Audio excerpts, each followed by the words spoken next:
I swear if that SUV is still there, I'm milking my cows through the windshield. That was the line I muttered, blurry-eyed and barefoot in the morning dew, coffee in one hand and feed bucket in the other. The words hung in the crisp air like a promise I never thought I'd have to keep. But even I didn't believe I'd actually have to follow through until I turned the corner and saw it there. It was again. That shiny white Lexus SUV with the vanity plate, Karen's 1, parked square across both my barn doors like it was a valet drop-off at some five-star spa, not a 120-year-old dairy barn that smelled like hay, manure, and hard work. My cows, all 32 of them, were lowing in a chorus of frustration from inside, hooves clumping, udders full, and patience thin, just like mine. I stood there for a full minute, trying to decide if this was some kind of prank. Yesterday it had been a passive-aggressive HOA letter stuffed under my windshield wiper, complaining that the visual pollution of your cattle fence is affecting nearby home values. The day before that, she left a homemade brochure titled Modern Solutions to Outdated Agricultural Habits. I'd laughed. Now I wasn't laughing. Now she had physically blocked my entire morning operation. This wasn't just petty anymore. This was war. Karen Ellistister, self-appointed queen of the Whispering Cedars OA, had only moved into the subdivision 3 months ago, brand new stucco monstrosity with a 4-car garage and false Tuscan columns built right at the edge of what used to be open ranchland. My land, or rather, the kind of land people like her always tried to beautify until it was stripped of anything that didn't match their catalog-style vision of country living. I wasn't one of the decorative elements she had in mind. I stomped over to her SUV, hoping she was still inside. Nope, locked up tight. A sun hat on the dashboard and a lukewarm frappuccino melting in the cup holder. The nerve of it. I circled the car twice, just to confirm there was no way to maneuver a tractor around it without risking damage to the vehicle or, worse, one of my cows. And the cows were already on edge. Every minute they stayed in that barn, the pressure built, and not just in their udders. They needed out. They needed space, and I needed Karen gone. So I called her, straight to voicemail. I didn't even get the luxury of hearing her voice, that fake sweet tone she always used at HOA meetings, as if she were reciting Bible verses, but each one was secretly about you being a burden on society. Next, I called the tow company. Marty, the guy who ran the local service, answered on the second ring. Sorry, Clayton, he said, not even waiting for me to explain. We can't tow from HOA property unless it's on record as a safety hazard, and technically her vehicle's on shared access gravel that overlaps both zones. Marty, I growled, she's got a 2-ton blockade over my barn doors. My cows are about to explode. I get it, but unless it's a fire lane or you've got a police report. I hung up before he finished. That's when the sound started. The low, grumbly, utterly judgmental bellow of Buttercup, my lid cow. It wasn't just any moo. It was the kind of sound she made when she was minutes away from letting go, barn door open or not. I looked her dead in the eyes through the barn window and raised my hands in surrender. All right, I muttered. Let's move the obstacle. The backup barn doors were at the rear of the property, facing the pasture. They were never used for morning release. They opened directly onto a steep, muddy hill, but desperate times and all. I headed to the garage, pulled on my boots, and jumped into the tractor cab. The engine roared to life like it had been waiting for a mission. I pulled around to the back of the barn, unlatched the heavy-duty chains from the wall, and hitched them to the frame. Karen's car gleamed in the early morning light, all ceramic wax and smugness. She had to know what she was doing. No one parks directly in front of barn doors accidentally. I reversed the tractor until the tow strap was taut, then slowly started to pull. The SUV creaked as it moved, inch by inch, tires grinding against the gravel and then mud. Good, real mud, the kind that didn't care about all-wheel drive. Took about 5 minutes to drag the thing around the barn and into the cow pen. I unhooked the chain, backed up the tractor, and parked it. Just in time, too. I opened the rear barn doors, and 32 cows bolted out like prisoners set free. Some galloped, some pranced. A few just sort of waddled with determination, but they all noticed the new shiny object in their domain, and cows, being curious and emotional animals, didn't take kindly to intrusions. Buttercup walked right up to the driver's side window, fogging it up with her breath. Daisy nibbled the antenna. Petunia kicked mud onto the hood for no clear reason. And then, oh Lord, Rosie climbed halfway onto the rear bumper like she thought it was hay storage. By the time I climbed up to the barn loft to get a better look, the car was covered in cow slobber, hoof prints, and at least one fresh, steamy message from nature itself. I laughed harder than I had in weeks. Then I heard it. The shriek, a high-pitched, scandalized scream from the end of the driveway. Karen had returned. She stood frozen, clutching her designer handbag like it was a life raft. Her perfectly sprayed hair was frizzing in the morning humidity. Her eyes locked onto her vehicle, now proudly displayed in the muddiest corner of my cow pen, surrounded by living proof that nature has a sense of humor. She didn't speak for a full 10 seconds. Then, with a dramatic stomp, she pointed at me and shouted, "This is vandalism. This is destruction of private property. This is a lawsuit." I didn't move. I didn't even blink. I just raised my coffee mug, still warm, and called down, "Next time, maybe park in a visitor spot." Her jaw dropped. The cows mooed in what I swear sounded like applause, and somewhere deep inside, I knew this was only the beginning. The morning chaos was far from over. Karen didn't just stomp back to her Lexus and drive away in shame, like a normal person might have. No, she stood there in her designer flats, now caked in cow dung, and called someone on her phone with the kind of urgent hysteria usually reserved for house fires or hostage situations. Her voice carried across the pen, shrill and escalating, words like criminal, health hazard, and property damage tossed around like confetti. Meanwhile, Buttercup leaned her full weight on the Lexus hood and let out a slow, satisfied groan. I half expected the windshield to cave in. I figured I had maybe 5 minutes before this escalated further, so I whistled the cows back toward the pasture, which was a chore in itself since the SUV had become the center of attention. Rosie refused to leave and had taken a real liking to licking the rearview mirror. I had to pull her away like a toddler being dragged from a candy store. Once they were clear, I opened the side gate and used the tractor to tow the SUV out of the pen. The thing looked like it had survived a barnyard apocalypse. Mud crusted along the wheel wells, smears of something brown and suspicious on the doors, a side mirror twisted halfway loose. I parked it just outside the gate and walked back up to the house. But Karen wasn't done. Within the hour, 3 golf carts rolled up my gravel path, all bearing HOA insignias on the side panels like they were government vehicles. Karen led the charge naturally with 2 other board members in tow. Tammy, who always wore an HOA badge around her neck like she was in the FBI, and Bill, who rarely said anything but nodded a lot to avoid conflict. They stopped just short of my porch, and Karen dismounted her cart with the grace of a drama school dropout preparing for a courtroom monologue. "This man," she began, voice pitched for theatrical projection, "has willfully damaged my personal vehicle, endangered community peace, and unleashed a swarm of aggressive livestock onto shared property." "Swarm?" I echoed from my porch chair, lifting my mug. "They're cows, not bees." Tammy pulled out a clipboard and began reading from what I assumed was some kind of script. "According to subsection 14C of the Whispering Cedars Code of Conduct, animal containment must be maintained at all times to prevent intrusion onto communal driveways or borders. My barn doors were blocked," I said, pointing, "by her." Karen took a threatening step forward. "That is shared gravel space. You don't own it." I stood up slowly, walked over to my fence, and tapped the brass boundary plate that had been embedded in the woods since 1978.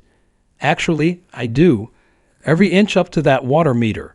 Your Lexus was 22 inches inside my line." I measured. Bill looked like he wanted to be anywhere else. Karen, meanwhile, turned beet red. "Well, we'll see what the sheriff has to say about this," she snapped. "Already called him," I replied. "He said to document everything, so I did. Got the whole tow on video. Want me to forward it to your insurance company?" Tammy and Bill exchanged a brief look. Karen noticed and immediately turned to them, whispering something sharp and fast. They nodded slowly, reluctantly. After a few more minutes of awkward threats and posturing, they got back in their carts and drove away. But I knew Karen wasn't backing down. I could see it in her eyes. This wasn't over. If anything, I had just lit the fuse. Sure enough, the next morning, I found a bright yellow violation notice taped to my fence. Non-conforming exterior paint color on structure, roof, it read. I stared at it in disbelief. The roof was barn red. It had always been barn red. It was called barn red for a reason. This was pure spite dressed up in bureaucratic language. Over the next few days, the violations came nonstop.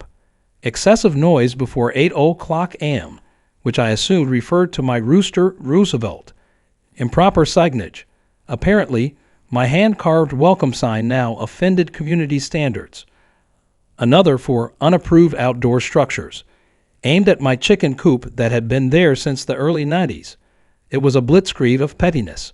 I started keeping a folder labeled Karen's War and filled it with every notice, every photo, every time-stamped video.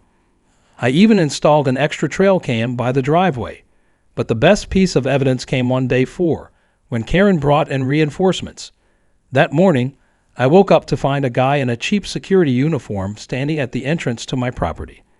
He was maybe in his late 20s, sunglasses too big for his face and a clipboard tucked under one arm. When I approached, he held up a palm. "This is now a monitored access point," he said, like he was guarding a military base, per the HOA directive. "Non-approved commercial farm traffic must report before entering." "Son," I said, blinking at him, "you're standing on my driveway." He squinted at his clipboard. "We have reason to believe you're operating in violation of rural commercial boundaries." "You mean my feed truck?" "The same one that's been making deliveries every Friday for the past 15 years. He gave a stiff nod. "Still needs clearance." "I can make a note." I didn't let him finish. I pulled out my phone and started recording. "This man is standing on private property, attempting to obstruct legal access to a livestock operation. He has no badge number, no municipal authority, and no posted credentials. If you don't remove yourself, I'll be contacting the sheriff." That got his attention. He took 2 steps back, muttered something about just doing his job, and disappeared down the road. 10 minutes later, I saw Karen pacing her porch with her phone pressed to her ear, talking fast and angry. I imagined she didn't get the response she wanted. Still, I knew she'd be back with another scheme, and I had to be ready, so I called my niece Emma. She worked for the county as a livestock inspector and had a sharp nose for fraud. I asked her to swing by and give my farm a surprise inspection, not because I needed one, but because I wanted to prove that my animals were better cared for than most people's purebred poodles. She showed up 2 days later, clipboard in hand, boots on, and a camera crew in tow for some kind of community agriculture segment they were filming. Karen was watching from her porch when Emma shook my hand and said, "Let's see these beauties." By the time the tour was done, Emma had given me the cleanest report possible. No issues, no concerns, and even a bonus commendation for enrichment efforts in the cow pasture. She made sure to say it loud enough for Karen to hear too. I've seen petting zoos with worse conditions than this. Clayton runs a model operation. Karen's face was like a weather map mid-tornado. I could almost see the steam coming out of her ears. That was the day I realized I wasn't playing defense anymore. I was going to dig deeper, find her weak spot, and pull the whole thing down, one legal rope at a time, because you don't mess with a man's cows or his driveway. Not without consequences. It started with a coffee-stained deed from 1963. I was sitting in the shed late one night, flipping through an old wooden file box that my dad used to keep land records in. It had sat undisturbed for over a decade, dusty and ignored.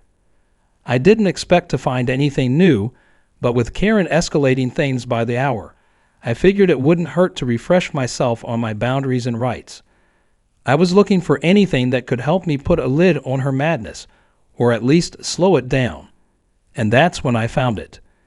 A yellowed parcel map with faded ink, some corners missing, but the outline of the property still clear. What caught my eye wasn't my own borders. It was hers. Karen's brand new house and circular driveway sat smack on top of what used to be an access road, one that was technically marked on this map as a deeded utility easement, a strip of land that still, by all legal rights, belonged to my family.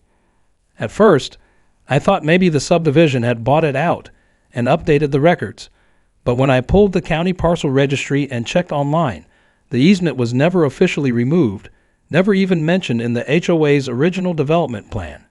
Suddenly, it clicked. Karen's whole house might be sitting partially on land she didn't actually own. Or, at the very least, that fancy curved driveway of hers, the one she used to block half the shared road, was illegally overlapping my property. And that gave me leverage. Real leverage. The kind she couldn't fight, silence, or scream away. The next morning, I called up an old buddy of mine, Greg Blackwood, retired surveyor, lived about an hour out. He owed me a favor for helping rescue his horse trailer from a ditch during a storm a few years back. Greg showed up in his old Chevy truck, grinning like he already knew it was going to be a good day. We spent most of the afternoon walking the property with stakes and GPS gear. Greg double-checked every inch and confirmed what I suspected. Karen's entire front landscaping, driveway, and a good chunk of her fountain installation sat at least 6 feet into my old easement strip. Technically, she was not only on my land, but had altered it without a permit, without a lease, and without a word to anyone. In other words, she was trespassing. Civil trespassing, sure, but trespassing all the same. And I had the documentation to prove it. I didn't rush. I didn't go knocking on her door with papers in hand and steam in my ears. No, I wanted this to unfold slowly, methodically, like watching a fuse burn its way toward a box of fireworks. The next step was legal notice. I worked with a local title attorney, got a cease and desist letter drafted, and requested a formal boundary review with the county zoning office. The attorney also filed a notification with the HOA's board, informing them that a member was in violation of municipal land use laws and requesting immediate removal of any encroachments. When Karen received the notice, she didn't explode like I expected. She imploded. For 2 full days, she didn't leave the house.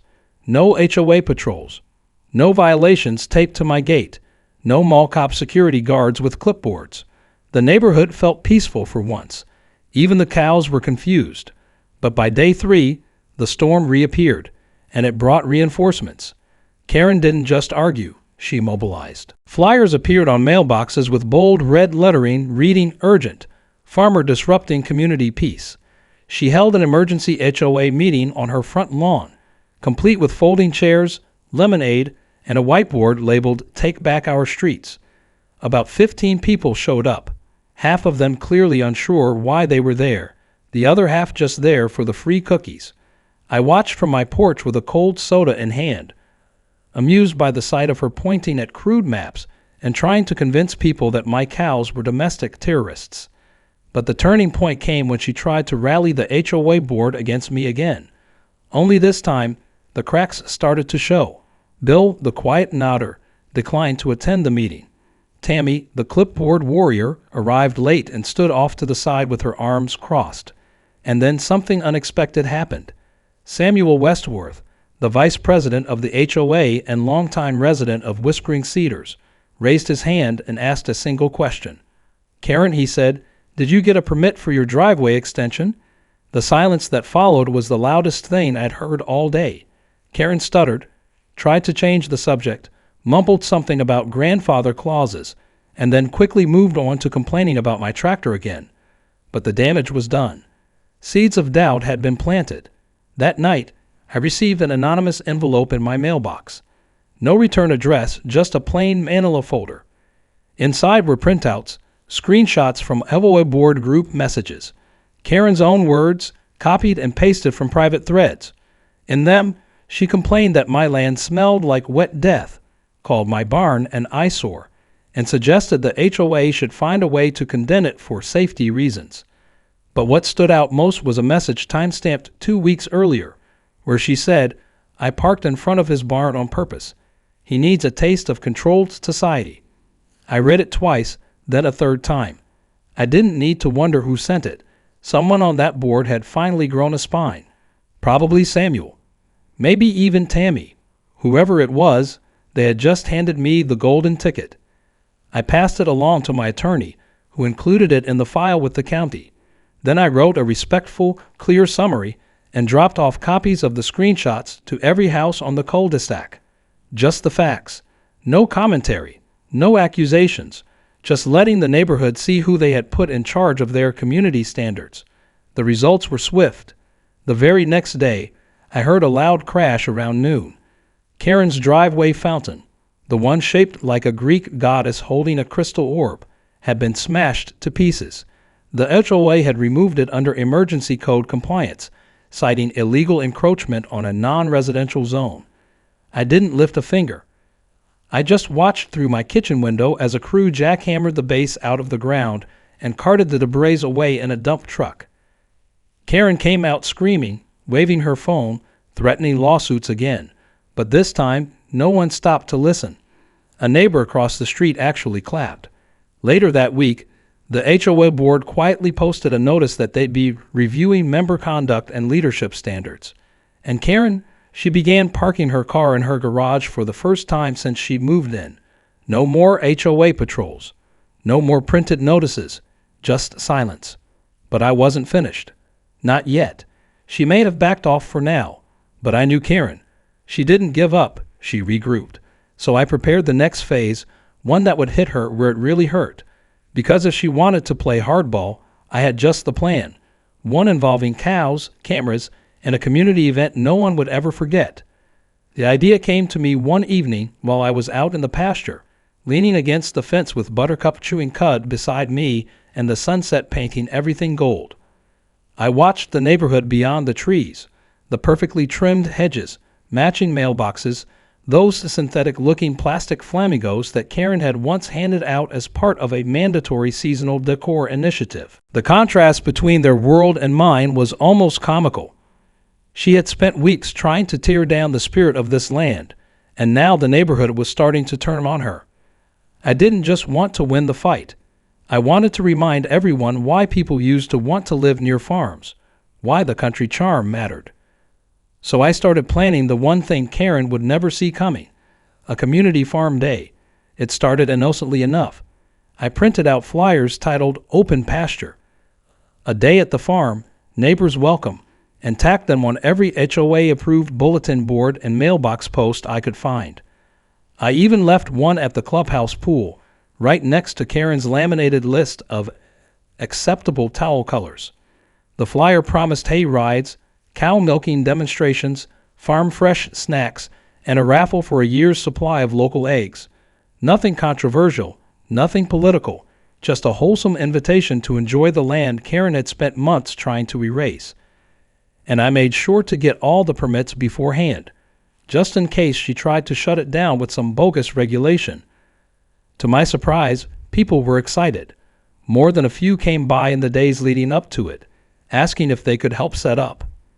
I had high school kids offering to do face painting, retirees volunteering to run the lemonade stand, and even the town librarian, Mrs. Bell, asking if she could do a storytime reading in the shade under the big oak tree. The support poured in. People were hungry for something real, something grounded. I made it clear it was open to everyone, even Karen. On the morning of the event, the weather was perfect, clear skies, soft breeze, and the smell of freshly cut hay in the air. I'd gotten up before dawn to brush the cows, rake the yard, and hang up signs along the road that pointed toward the pasture gate. My niece Emma brought a couple of vet friends who set up a little education station about farm animals. I even convinced Greg, my surveyor buddy, to man the grill. He wore an apron that said Certified Meat Inspector and laughed like a madman every time someone asked for a hot dog. The crowd began to arrive in waves. Families, older couples, teenagers with nothing better to do. Everyone smiled. Everyone laughed. Kids ran wild through the field, dodging chickens and trying to get close to the calves. It was everything I'd hoped for. Except, of course, for the storm cloud I knew was coming. Right on cue, Karen showed up around noon. She wore an all-white pantsuit and oversized sunglasses, like she was walking onto a yacht. In one hand she clutched her phone, and in the other, a printed binder that probably contained her latest legal threat. She didn't walk so much as march across the lawn, heels sinking slightly into the soft dirt as she made a beeline for the main tent. I met her halfway, still wearing my overalls, hands coated in straw dust and cow slobber. "This is unauthorized," she hissed, holding up the binder like it was a sacred relic. "You're violating at least 5 community ordinances, not to mention the noise and smell thresholds outlined in section." I cut her off with a smile. All permits filed. Sheriff's Department signed off. Zoning office gave the green light, and the HOA board was invited weeks ago. "Would you like a hot dog, Karen?" Karen blinked, lips twitching. Behind her, 2 teenagers were giggling and pointing. One of them was wearing a shirt with a cartoon cow on it that said, "Karen can't move me." I'd had them printed as a joke. Apparently, they'd caught on. Karen spun around, horrified, as a camera crew rounded the corner. It was the local news station, there to cover rural revitalization and community engagement.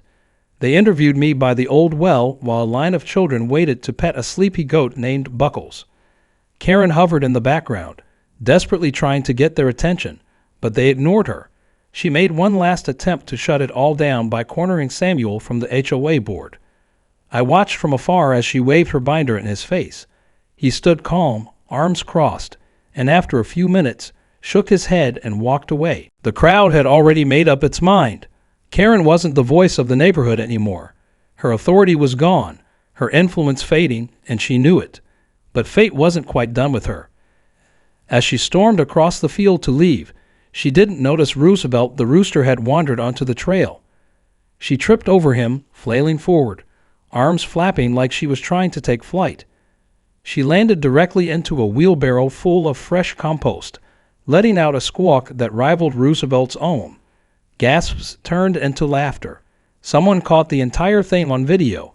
It was online within hours under the title, "HOA Karen Gets a Taste of the Farm Life." The view count was in the tens of thousands by nightfall.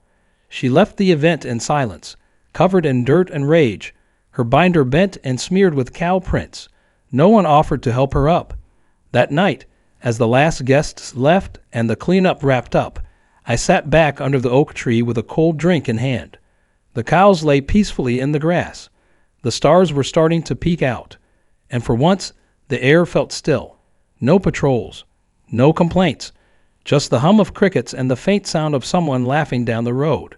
Maybe Karen would try one more desperate move. Maybe she'd even find a lawyer to rattle some sabers. But something had changed. People had seen the truth with their own eyes. The farm wasn't the enemy, she was. And even if she didn't move out tomorrow, the HOA board already had a special session planned. Her days of power were numbered. But me? I had one more trick left in the barn, one final move to lock it all in, and it was going to be the one story no one in Whispering Cedars would ever forget. 3 days after the farm day, I got a letter slid under my door.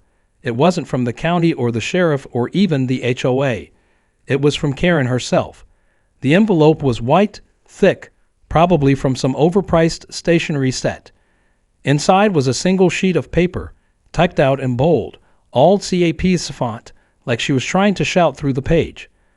"You have until Friday to remove all traces of the Farm Day event, or I will be pursuing legal action on grounds of community degradation, property value impact, and emotional distress." It was the kind of letter that would make a nervous person call a lawyer. But I wasn't nervous. I laughed, not because it was funny, but because it was sad. After everything, that was her big final move. A half-baked threat and an angry font. What Karen didn't realize was that she'd already lost the war. The Farm Day had shifted everything. People who had once blindly followed her were now actively avoiding her. I saw a neighbor cross the street to not walk past her porch. The HOA message board was suddenly quiet, and her usual swarm of passive-aggressive lawn violation notices had all but disappeared. But I wasn't done yet. I had one more move, something I'd been saving for the perfect moment. Something that would seal the whole thing like a bow on top of a box labeled, "Don't ever mess with a man in his barn again." That perfect moment came on a Sunday morning. It was sunny, cool breeze, a kind of stillness in the air that makes you feel like something's about to shift. I waited until I saw Karen step outside to grab her newspaper, and then I wheeled it into place. The new sign. I had crafted it out of reclaimed barnwood, carved the letters by hand, and painted them with a bright red stencil brush. The letters were tall, bold, impossible to miss. Private farm access only. Park here, and you'll be milked. I nailed it right to the old post where she had once taped her HOA rules. I stood back and admired it while sipping my morning coffee. Karen read it, jaw clenching, face going 3 shades of red before she slammed her door so hard it made her wind chime scream. But the real final move wasn't the sign. It was the petition. I had quietly passed it around after the farm event. It was simple, clear, and totally legal. We, the undersigned residents of Whispering Cedars, request the removal of Karen Alistister from her position as HOA president due to misuse of authority, harassment of residents, and behavior detrimental to community morale. I'd needed 30 signatures. I got 52, including some names that shocked even me.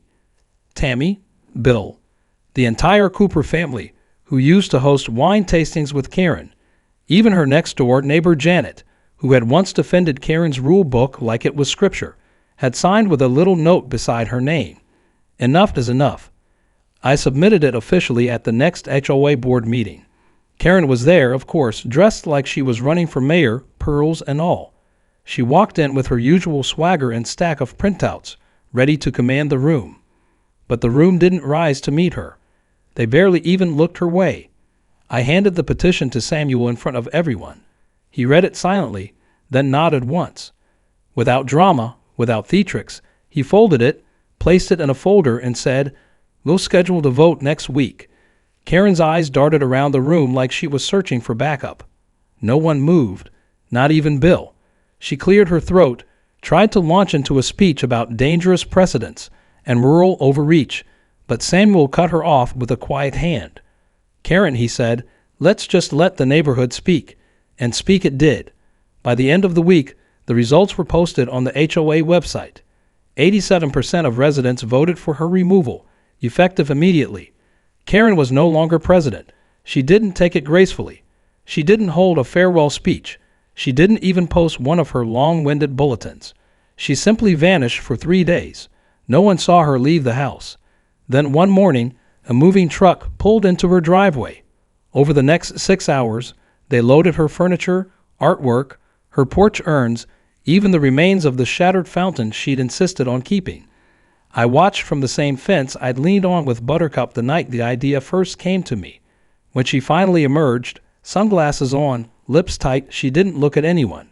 She got into her Lexus, freshly cleaned but still bearing faint scratches on the fenders from its visit to the cow pen, and drove away. Just like that, she was gone. The peace that followed was more than silence. It was the return of something that had been missing since the HOA had started acting like it owned everything. People waved more. Kids rode bikes again without worrying about getting notes about helmet reflectors. The guy down the road started hosting weekend cookouts and invited me to bring fresh milk for his wife's famous cornbread. Things felt like a neighborhood again, not a gated system of punishment. A few weeks later, a new couple moved into Karen's old house. Nice folks. She teaches art at the local high school. He works at the co-op hardware store. Their kids came by to see the cows and left with fresh eggs on their first day. The wife asked me about the sign. I told her the short version of the story, the cleaner version. She laughed so hard she had to wipe her eyes. That evening, I sat on my porch again, sun dipping low, barn lights flickering on, the cows settling into their routine. I looked out at the gravel path that had once been the battleground and saw only peace. No Lexus, no screaming, no clipboards, just quiet, good air, and the comforting weight of knowing I'd stood my ground, protected my way of life, and done it without stooping to her level.